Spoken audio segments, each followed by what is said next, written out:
Welcome to the Burgundy Gold Knuckleheads podcast. You know how the show opens up every week. It's with my main man, Reggie. What's going on, Reg? What up? What up? What up, Kenny? Man, just enjoying the season, right? We're neck deep into football season. We're about to hit the high peak of the holiday season. It's a good time of year, man. It's a good time of year. It is. It is, except for one thing. It's this time of year signifies cold weather, and you know your boy does not like the cold weather. You don't like cold weather, Reg? I don't know if we've ever covered that. I don't know if we ever covered that on this podcast. Well, you know, man, I do like this time of year because it's mainly because it's football, but football means cold weather, and so now we are. You know, I saw the news, and it's some people getting snow already. Like what? Like that's why your boy lives in the South. You don't even know how to deal with that, do you? I mean, ladies and gentlemen, if it gets into the low 60s, Reggie starts like a prepper, like a blizzard's coming in, man. He gets hand warmers and heaters and blankets and firewood. I'm like, man, it's 61. He goes, you don't understand. You don't understand. You know what I do know? That you're a liar. That is not true. None of that is true. hey, everybody, come to the bar. I've got witnesses at the bar that there might be a slight exaggeration, but it's not by much. It's not by much. Come on, man. Come on. But anyway, I don't like the cold weather, and I'm not gonna apologize for it. I'm a warm weather kind of guy. Okay. I was born in the South. I was raised in the South. I have lived in the South. The farthest north I've ever lived was when I lived in the Bay Area part of California. And that's consistently really mild. Oh, exactly. Yeah. But everywhere I've lived has been in the South. Every state that I've ever lived in has been just like our quarterback Jaden Daniels, who hasn't had much experience in the South. JD, baby. If he has a bad game in cold weather, I know Reggie, ladies and gentlemen, Reggie's going to back him up and go, man, it's not his fault. It's the weather. It's the weather. I'm just going to say he needs more heating pads to keep his body parts warm, because apparently that's what we're doing nowadays. Yeah, right? A heated bench. Man, put that big old jacket over top of his shoulders and keep that boy warm, man. I will say this: until my man goes up north and somewhere and play outside, I am going to be worried about it. All right. He's never played. I think he's played one game in the cold in his entire collegiate and pro career. Yeah. So we'll see. But we shall see. I mean, if you look at things are still kind of, there's more of the season to play out, but there's a chance if Washington ends up with a wild card as opposed to winning the division, there's a chance they could end up in Green Bay. Reg, are you going to Green Bay right now? I need a commitment. Are you going to Green Bay for a playoff game with me? Oh, this is easy. So let me make sure I understand. If we make the playoffs, we're in the playoffs. This is the wild card weekend. First opening weekend. Whatever game it is, we have to go to. We are going to be in January, and we got to go to Green Bay. Right, for a playoff game that we haven't been in since 2020, right? Correct. This is easy. You don't know the forecast now, Reg. I don't care. It's January. You know when you say 1 + 1 = 2? January in Green Bay? Yeah. That's cold. Okay. And most likely snow.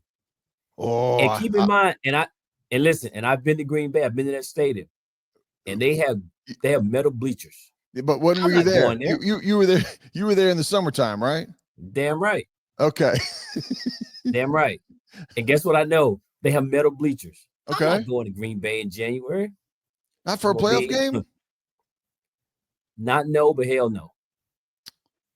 Man. I don't have a drop for wah. Man, here's what's funny. There you go. I got that one for you. Hey, if you're watching on YouTube, I'm asking for some more. Give me some more, because I'm not going. Man. I'm not going. And listen, the reality is you already knew the answer to that. I'm sure you already do. No, I thought there might be a chance where, not that you would enjoy it, not that you're looking forward to the cold weather, be like, all right, I'm going to make an exception. I'm going, for Let that. me tell you something. Tell me. This is bad English, but you ain't thought that. I wasn't 100% sure. You ain't thought that. You ain't thought I was going to Green Bay in no January. Well, if it would have been just a regular game, if it would have been like the week 16 of the season, I know you're not going. But for the playoffs, I thought maybe taking it up a notch, you'd be like, I'm not going to like it. I'm going to be bundled up like that kid in the Christmas Story, with the. Hey, let me tell you, that's not notched up enough. No, I ain't going. Let me tell you the only way you're going to get me in Green Bay. All right, playoff game. And this is a definite, right? There's no exception on this. This is a definite, and I'm going. Okay. If we were playing the NFC Championship game and it was in Green Bay for the chance to go to the Super Bowl, then I would probably go. That's it. That's it. Wow. You know what I was waiting for? I was waiting for you to go in a suite, in a heated suite. Well, I don't roll like that. I mean, that would be awesome, but I don't roll like that. Yeah, but if we were going, it was the NFC Championship game in Green Bay for a chance to go to the Super Bowl, and my confidence number was pretty good. Yeah, I'd go. Right, I'd go for that. Well, ladies and gentlemen, because at that point I know I'm not going to the Super Bowl, so I'm going to go to the championship game. Well, ladies and gentlemen, if we go to Green Bay for a playoff game and you got one extra ticket, you know which knucklehead to invite, right? Yes, I'm interested, definitely. And yes, and like I say, to me, if I go to Green Bay, I'm going to be disappointed if there's not some snow flurries. I don't need a blizzard, but I want some snow flurries at some point of the game, even if it's for like 10 minutes, just a passing dusting. That's what Green Bay is about, Yeah, if you got an extra ticket, take Ken. Yes, please do. Please do. I'm on board. I'm not going. Absolutely not. But with that being said, moving back to the actual Commanders and things related to what is going on this week. This week we are faced with, I would say, the ultimate rivalry that we have is with the Dallas Cowboys. And the Cowboys are coming to DC. Yes, this is affectionately what we call Dallas Week. Yep. Right. All Washington fans are familiar with this. People say the rivalry is dead. Perhaps it's not as strong as it used to be. I was listening to John Keim's podcast, and Bram Weinstein was talking about it, and I agree with him. The NFL is trying to make division games at the end of the season, but when you have teams where somebody is inevitably not having a good year, then the games don't mean as much. If you have division games early in the season or middle of the season, then regardless of how the season finishes, those games mean more during the regular season. And many times over the years, Washington and Dallas have played each other the last week of the season. And more times than not, it's been Washington, where the team was bad and the Cowboys were not playing for anything because they've already going to make the playoffs or whatever the case. And so the game means absolutely nothing, as opposed to having these games mid-season. And so when you have these games where nothing is on the line, then it could weaken the rivalry, so to speak, right? I think it's good for the NFL for teams and fans to be really into these division games. And I think having them early to mid-season is much better, because at this point, by the time we play them the second game, the teams are who they are, right? Right. Playoffs have been decided. Teams are resting players, and your record is what it is at that point. But again, for us, this is Dallas week, and it's a big deal. It's kind of a big deal, and especially for you and I living here in the Dallas area. We catch a lot of flack. We've caught a lot of flack over the years, and yeah, we've not done well performing against the Cowboys. Well, and it's one of those things for, I mean, not only has Washington not had many successful years over the last 20, the same can kind of be said for the Cowboys. They have a couple good years and they have a couple bad years, a couple decent years, a couple bad years. And that just goes on to show also, I mean, that you have a rivalry when both teams are good, or at least one team is consistently good, and you're always just trying to knock them off, right? The Patriots were the top, everybody, and the whole division hated them. This season, I mean, last year the Cowboys won the division. This season, clearly the Cowboys, it's going to take a miracle for them to make the playoffs, much less win the division. And this will be either the 20th or 21st year in a row that it is a different team that wins the NFC East than the previous year. You haven't had back-to-back NFC East champions for over 20 years. That's just. I kind of like that, though. What's that? If I'm being honest, I kind of like that. I don't like where you had the New England Patriots, the AFC East division, where the New England Patriots was pretty much a shoe-in the playoffs because they won the division every year, because Buffalo, the Jets and Miami were terrible teams, and you just knew New England would win the division every year.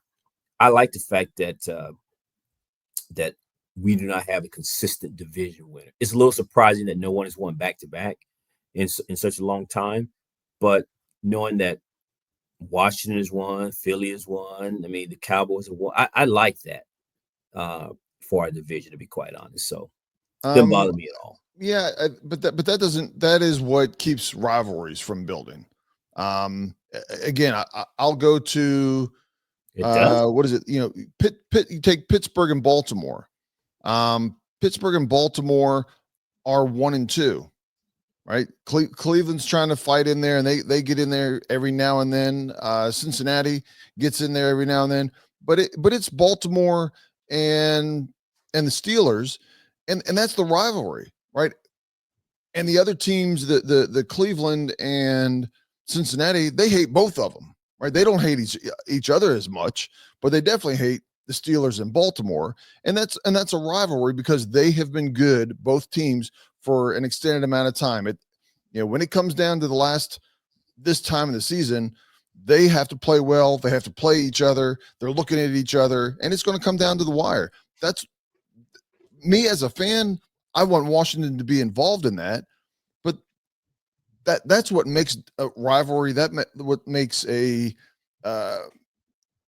exciting end of the season. If you ask me. What do you mean? One team dominating the division? I would say a couple teams that are consistently up top. And if it's not your team, then you don't like it, right? But I'll use the Steelers and Baltimore. They have so much more of a rivalry than anybody in the NFC East, right? No, nobody cares about Washington because we haven't been good right now. Nobody cares about the Giants. The reason why you hate Philly is half of it at least is because of their fans. And the Cowboys, we hate because it's been in our blood going back from the 80s and 90s, for me, even back into the 70s, that Washington and the Cowboys were always there. They're always 1-2. If you were number 3 for a year, that's fine, but probably the next year you were back up at 1 or 2 again.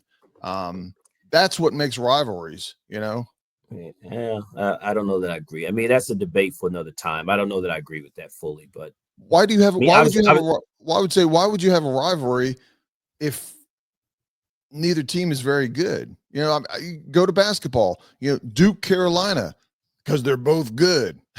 In football, Georgia, Alabama, because they're 1-2, 2-1. If it's a number 18 against, number 25, Nobody cares about that. Now, if it's in state or something, maybe that kind of gets a little chatter going, but nobody cares about a rivalry with mediocre teams.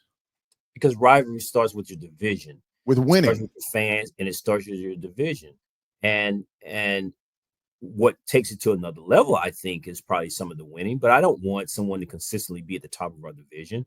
I'm not, and even with the fact that it may, the majority of the past, 20 years have been mostly probably a lot of Dallas and Philly, but Washington been sprinkled in there. The Giants had a few when they went to the Super Bowls, but to know the fact that our division is competitive enough that you never know who's going to win the division, and we're all it's like crabs in a barrel trying to get to the top of the division.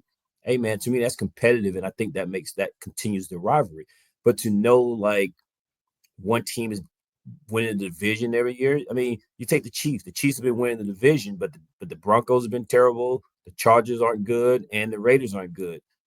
And you're saying that there's no rival there just because one team is winning the division? No, trust me, the Raiders are still don't like Denver.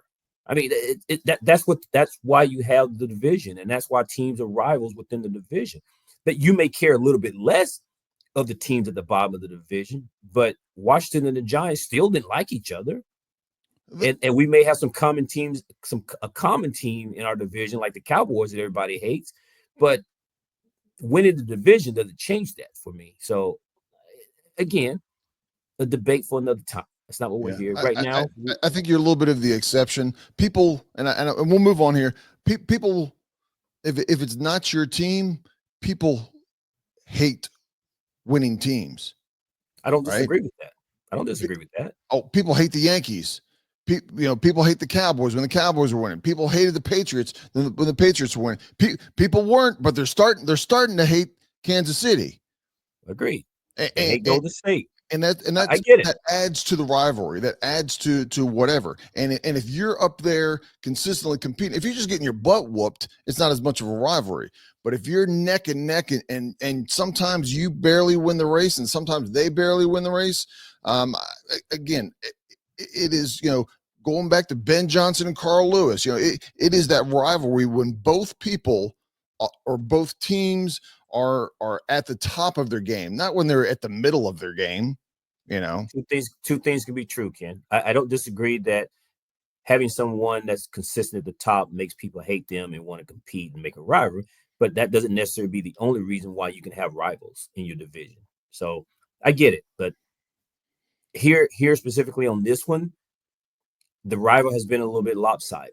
I mean, you can make the argument that there have been other teams that are more rivals toward the Cowboys than Washington.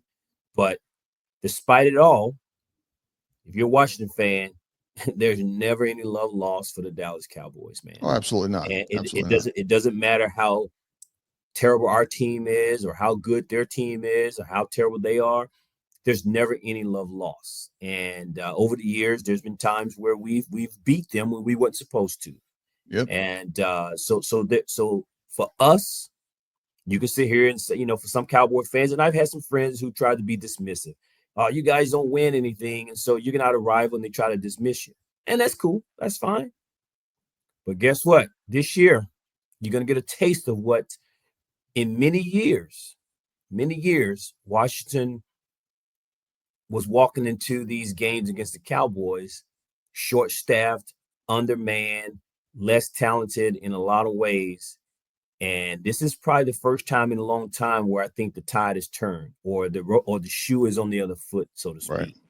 Because their quarterback is hurt. They're running with a backup. They got injuries on the defensive side. Coaches in lame duck. There's a lot of turmoil. I mean, the stadium is falling apart, right? All kinds of things are going on in Dallas, and it's nice and quiet in Washington. Right? I mean, at this point, the last I checked, I think we were a 10 or 10.5 point favorite in this game. Like, are you kidding me? Right. 10-point favorite is right? What I saw it open up as. Yeah. Yeah. Yeah. And so again, they're coming in and you talk about injuries and all that. Listen, bro, I don't want to hear none of that, because when we were coming in and coming to Dallas, or Dallas came to DC, and we had leading the league in players on injured reserve, or we're going through the quarterback carousel, and players are hurt, and all of the things that we would try to say if I wish we was at least full strength, and these were just excuses. I don't want to hear it. I don't want to hear it. I hope, man, I hope they wax them. So, bro, I hope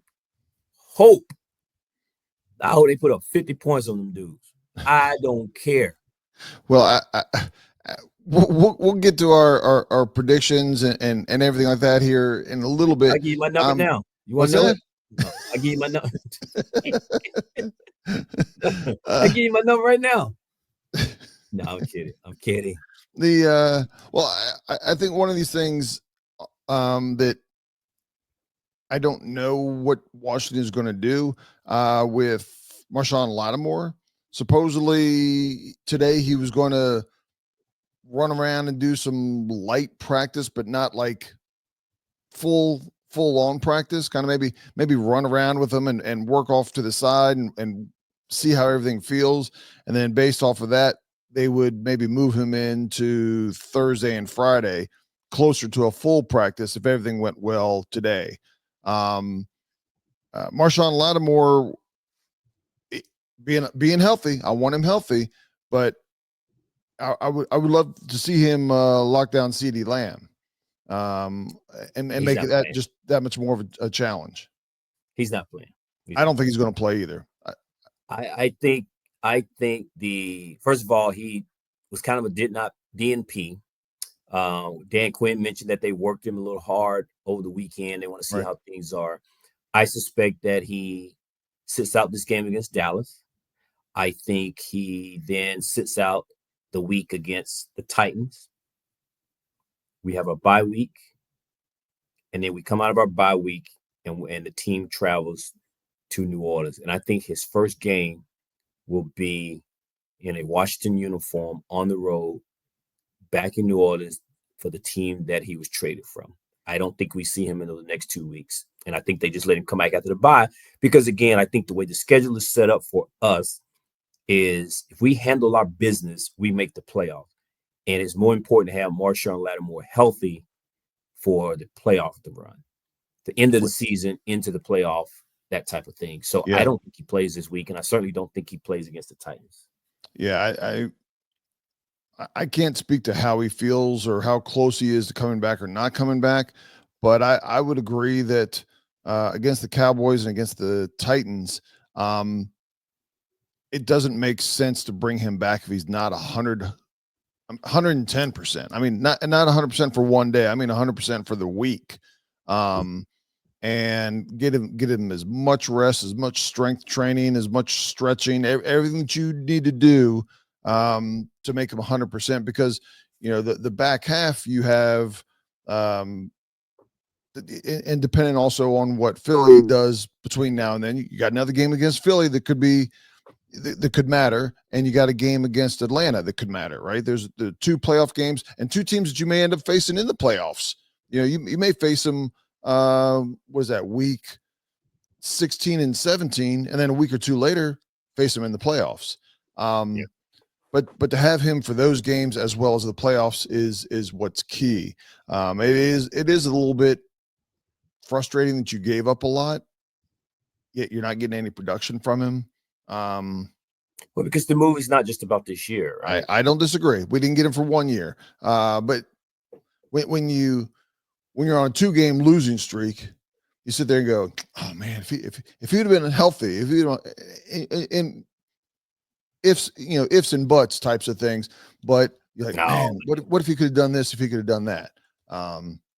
But that's neither here nor there. We lost some games because of offense, not defense. Against Pittsburgh, it was. You think it's defense? Pittsburgh gave up 28 points against Pittsburgh. Right? Yeah, but we also dropped 6 balls, right? I understand that. I understand him taking out Pickens as an example. That alone might have been the difference in the game. Maybe instead of St. Juice, or maybe that catch. I don't disagree. Difference, right? A couple catches. That extra block by the offensive line might have been the difference. I don't disagree, but you can't tell me that adding top talent isn't going to make your team better when you lose by 1 point. Oh, absolutely. Absolutely. I'm just simply saying that they still could have done some things without having Lattimore on the field. Correct. If they had done some things that they could have done that was in their control during the game, like tackling, I'm not going to disagree with ball, and blocking. And that was what reared its head in Pittsburgh. And we thought we would do a little bit different against Philly. And then we showed up in Philly and did some more of the same sputtering offensively. And Marshawn Lattimore plays defense. So I don't disagree that adding talent helps by all means. But if the offense had just played better, I think they would have won both of those games. We also had Brian Robinson out against Pittsburgh, right? Right. So, but anyway. But Dallas is coming in town. Offensively, we've had some in the last couple of weeks. We've had a little bit of struggles with offense, whether it's catching the ball or just like last week where we were just out of sync overall. But as our defense is getting stronger and has done better, consistently better. There's been some breakdowns here and there. Don't get me wrong, but they're a better defense than they were week 1, 2, 3, 4, and more consistent. And this week we're facing a Dallas offense which is 25th, right? Rushing now. There's a couple. Some of these numbers you can look at it and say why this or why that. They're 31st in rushing. Why are they 31st in rushing? Well, one, they don't have a good rushing offense or rushing offense. Correct. Oh, okay. They basically have half the rushing yardage that Washington does. They don't have 1,000 yards as a team. They're just over 800. Washington has over 1,600. Two reasons: they don't have a good rushing offense, and that's number one. Number two, they're getting their butts whooped so much that they're passing the ball more. On top of that, I love it. Love it. Hey, I'm not complaining. One of the other things that the Cowboys have struggled with, they are last in the NFL with turnovers. They've had 20 turnovers and lead the NFL, however you want to reference it, the most turnovers of any team in the NFL up to this point. And Washington happens to be number 5, only have 5, and they're number 1. They're tied with another team. I forget which team it was, but they lead. So they're on complete opposite ends of turnovers. Their defense in the last 5 games is given up almost 35 points per game. 35 points. The lowest being 27 points. And so, all these numbers, when we start the song, each one of these probably helps your number, right? If you don't know these numbers and you haven't been paying attention, they are the worst in the NFL in red zone defense. Hold on, kid. Let me just say this. Man, them dudes terrible. Them boys are terrible. Let me let this sink in. I'm all these things here. They are the worst red zone defense. When you get in the red zone, people score 3 out of 4 times a touchdown, not a field goal. They score touchdowns at 75% rate. I can explain that one though. I can explain that one. I'm not going to give them a pass because I don't care, but I can explain why they're bad in that one. But go ahead. They still suck, man. Well, because they lost. They've had the majority of their star players on defense out the past few weeks, right? And they were already essentially not a great team defensively. And then they lost, I think, 3 or 4 of their major starters, right? Micah Parsons has been out at least 4 weeks. You have I can't think of his name. DeMarcus Lawrence has been out with the sprain. Then you have, I think, Deron Bland, the guy that led the league last year. in pick sixes and all of that. So they've had some major injuries on the defensive side of the ball. And listen, do I care? Hell no, I don't care. But I can at least look at that and explain why the defense has been terrible, because they were already not good, and then they lost some key players.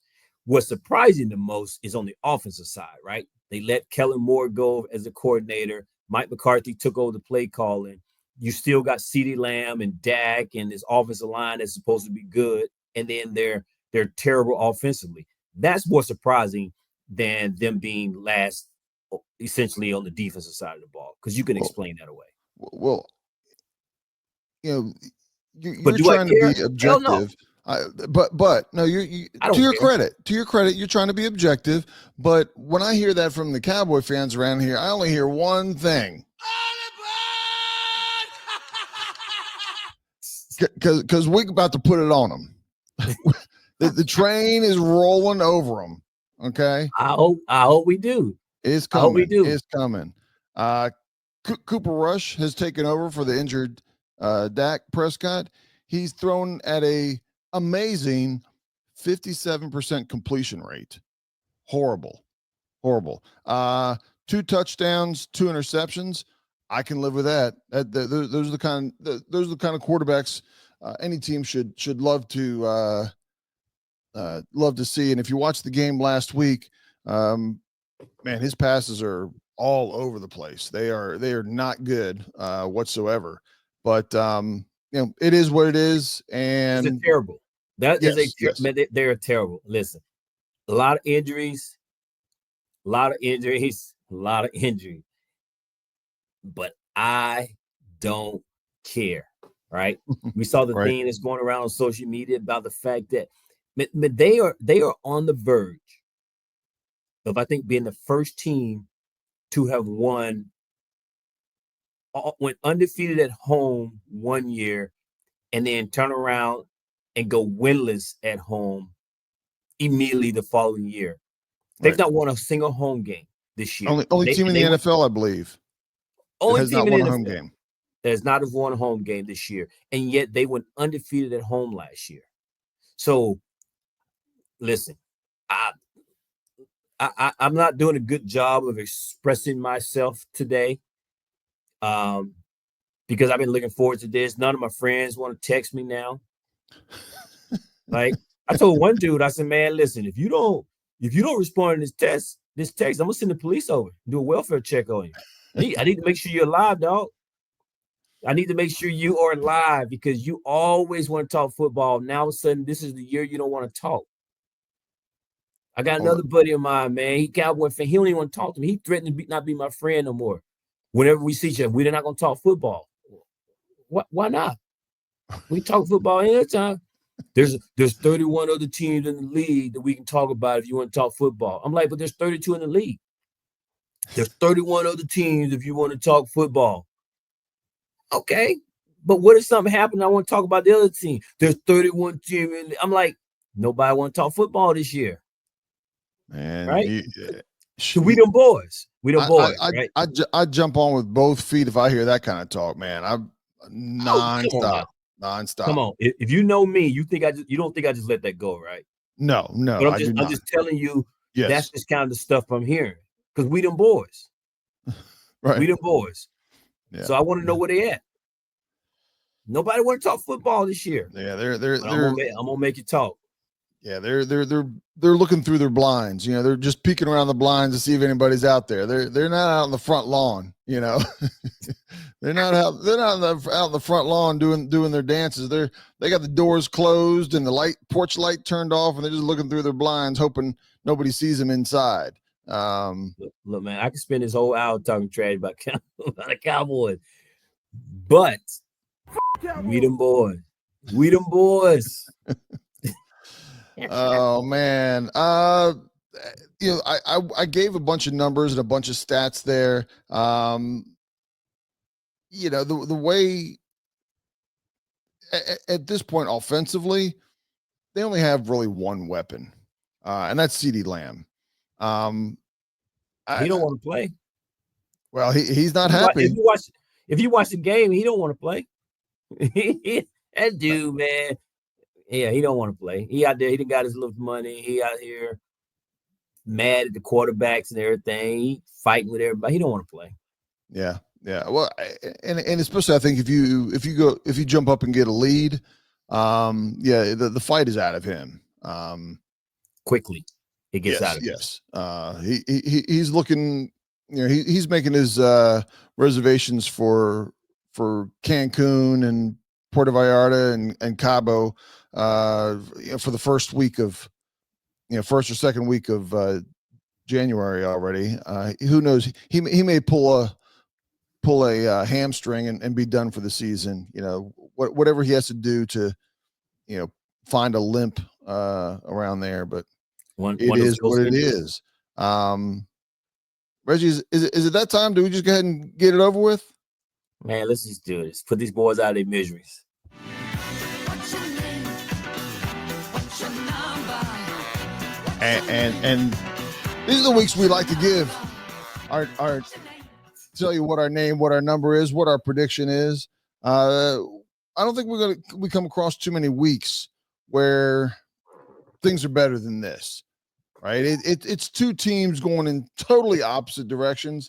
If you're listening to this and you're not watching on YouTube, there's a big smile that Reggie has. Man, I've been smiling since we started. He is ready. He is ready to give his number. I'm going to go ahead and turn the mic over to Reggie. Go for it, Reg. Listen. First of all, I've been smiling this whole time because I know how crazy this is with the, and you have to understand. And we've gone to some games in DC, have met some great people over there, and when we tell them we're from Dallas, they say, "Man, we got a lot of respect for you guys to be representing, as Redskins football team, Commander fans in Dallas, right?" So they always kind of commend us for that. That being the case, man, listen, to know that at this point in the season where both of these teams and these franchises are at this point, and how the tide has turned, right? I love it. I love every bit of it. I love every part of this whole thing. But that being said, man, if there's one thing that makes me have a little bit of concern, it is not the Dallas offense, and I talked about it briefly here, is their defense. They are starting to get healthy defensively. Michael Parsons has been back now, I think 2 games. First game back, he has 2 sacks, right? Immediately makes an impact. He's a game wrecker. I think Deron Bland, their corner, is supposed to be coming back. I don't know about DeMarcus Lawrence, but they're getting healthy as a defense. Then they have the rookie Overshawn. So they have talent. It's just that a lot of these guys was injured. But at the same token, if their defense can wreck our offense a little bit, then we may not look as sharp. At the end of the day, my confident number that we win this game is a 10. Is definitely a 10. The first time in history that your boys giving it a 10. Okay. Yes, sir. Yes, sir. So we win this game. And what I suspect happens here is defensively, the Cowboys defense can allow some things in our offense. Probably Washington offense sputters a little bit. But once they put up a few points, 10, 13, maybe even 14 points, then the game is over. The game will be over. There's nothing the Cowboys defense will be able to do to stop it. I don't think offensively they'll be able to throw themselves. They certainly can't run themselves back in the game, so they won't be able to throw themselves back into the game. And by the time Washington gets a double-digit lead or some sort, I think their defense will be tired out, and the will to keep going at this point will be over. Everyone's frustrated, pointing at each other. Washington win this game going away, and my confidence number is a 10, ladies and gentlemen. Wow. Ed, I can appreciate that. And to go with that, and they do have a couple people coming back. One thing that Washington that's going to be different this week than last week for the Cowboys is they lost some people on the offensive line.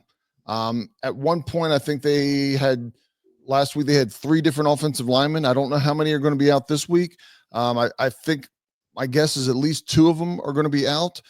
They already had a suspect offensive line, and now they're on their second string, third string players at offensive line. We've seen that in the past. That is not a good remedy when you're getting people off the practice squad that are now starters, or people that were on the street that are now starters. I don't know that they're as bad as a couple of years that we've had, but they've had a mediocre at best line that now is on their second and third string at different positions.